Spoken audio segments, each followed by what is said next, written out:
Microorganisms growing in and on the body or growing out in the environment may grow as biofilms. Biofilms are kind of like communities of bacteria growing together. If we were to take a biofilm and analyze it, we would essentially find many colonies growing on a surface.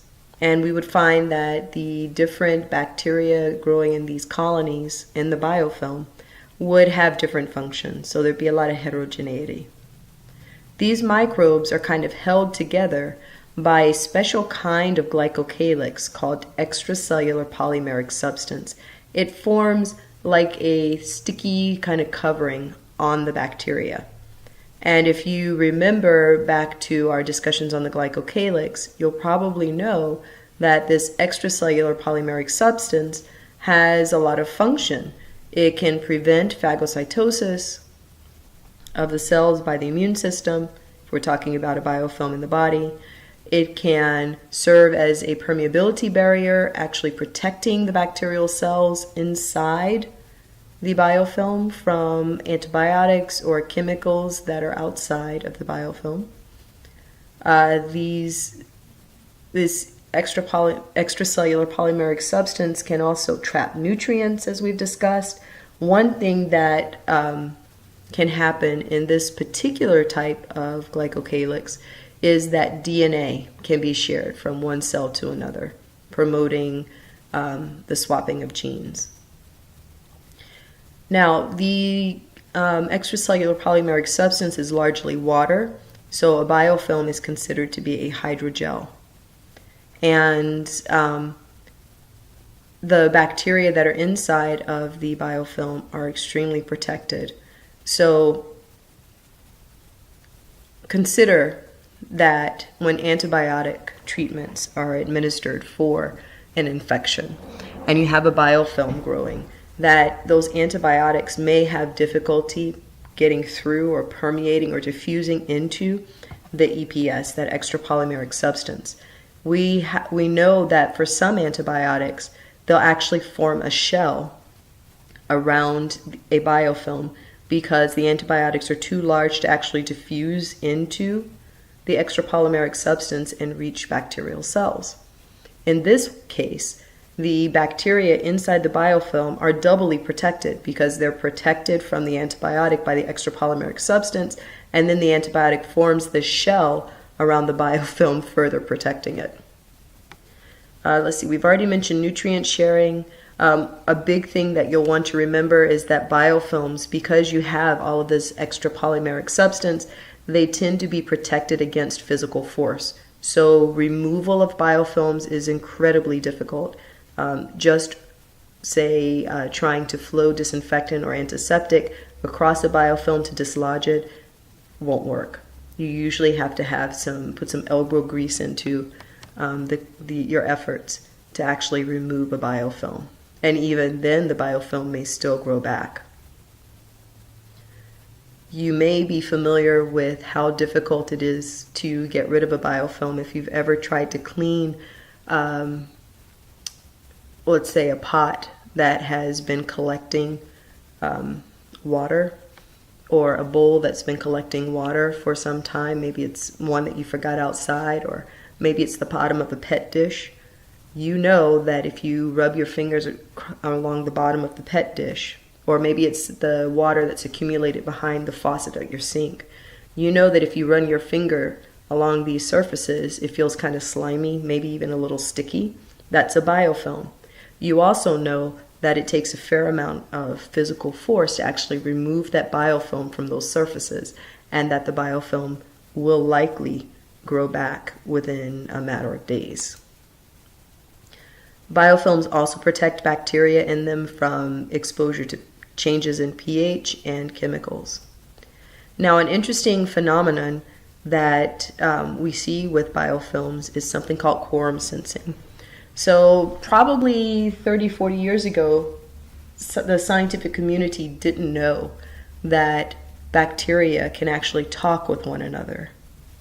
So it turns out that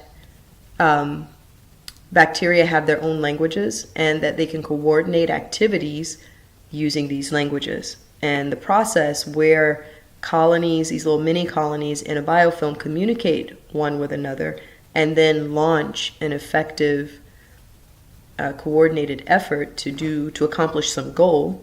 Okay, that's called quorum sensing. If you look in the Chapter 6 folder, you'll see a link for Bonnie Bassler's TED lecture on this topic. You definitely need to watch that. There's a homework that's associated with that video. It's up to you whether or not you want to answer the homework questions. If you don't feel like answering the homework questions, that's fine, but you definitely need to watch that video.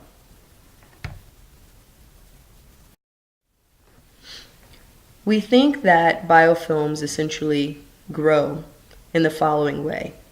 You start out with planktonic or free-swimming bacteria. Those are the little guys, the little bacillus-shaped cells in this figure that are in red. They come in contact with a surface, they attach to that surface, and they start secreting glycocalyx. The presence of this glycocalyx provides a sticky surface that other bacteria can use to stick to the ones that are stuck to the surface. In addition, we know that the bacteria that are stuck on the surface can secrete molecules called inducers. These are quorum sensing molecules. They attract other bacteria to that location and encourage them to actually attach to the surface along with the initiating bacteria. And soon what happens is, with all of these bacteria beginning to accumulate and all of them starting to produce glycocalyx, you wind up with a little sticky blob of bacteria on the surface. With time, this blob begins to grow into a rather elongated type of structure. And you can have several of these growing on a surface. Now, you might be wondering, why do these things grow vertically rather than growing horizontally along the surface? Why do they grow out from the surface instead of growing along the surface? Well, when these bacteria begin to grow vertically, that is away from the surface, you get the formation of channels and little passageways through the biofilm. These allow waste materials to be carried away from the biofilm and nutrients to be carried to the biofilm. You could think of it as being kind of like ventilation, but for water. So it allows the exchange of nutrients and waste in the biofilm and through the biofilm. In the third stage of growth, you have the dispersal phase. So here, little bits of biofilm break off, and they may go on to lodge somewhere else. A lot of times with this dispersal phase, free-swimming or planktonic bacteria will also be released, and those bacteria can go on to cause an infection. So sometimes what we see with biofilms is a reoccurring infection. I'll give you an example. I have a close family friend who had a knee replacement done. And the knee replacement appeared to be functioning properly, but about 4 weeks after the initial replacement, my family friend got sick with a bacterial infection. The doctor administered antibiotics against the infection. The infection appeared to go away, but within 4 weeks, this family friend was sick again with the same bacterial infection. The doctor gave antibiotics again. The infection appeared to go away. Then another 6 weeks, she was sick again. And this happened a few times. Eventually, the doctors figured out that she had a biofilm associated with that knee replacement. So what happens is sometimes, not a lot of times, but sometimes with implants, bacterial contaminant will be present on the implant. The implant goes into the human body, the bacteria begin to grow, they form a biofilm. Then once the biofilm matures to a certain stage, then pieces of that biofilm begin to break off. And when that happens, you get a bacterial infection.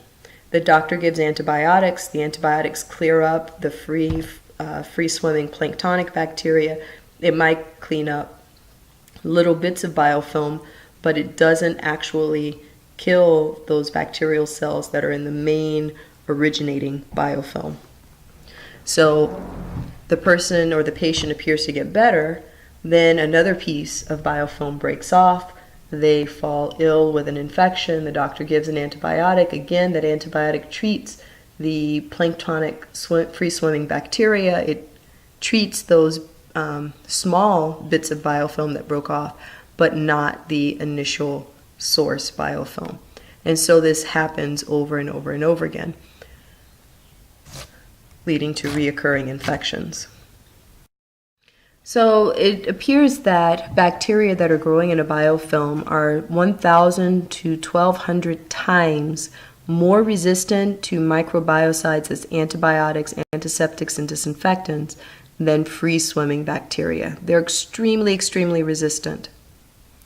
The CDC says that about 60 to 70% of human bacterial infections involve biofilms. So these growths have serious implications for human health and for medical treatment. Biofilms very often will form on medical devices, causing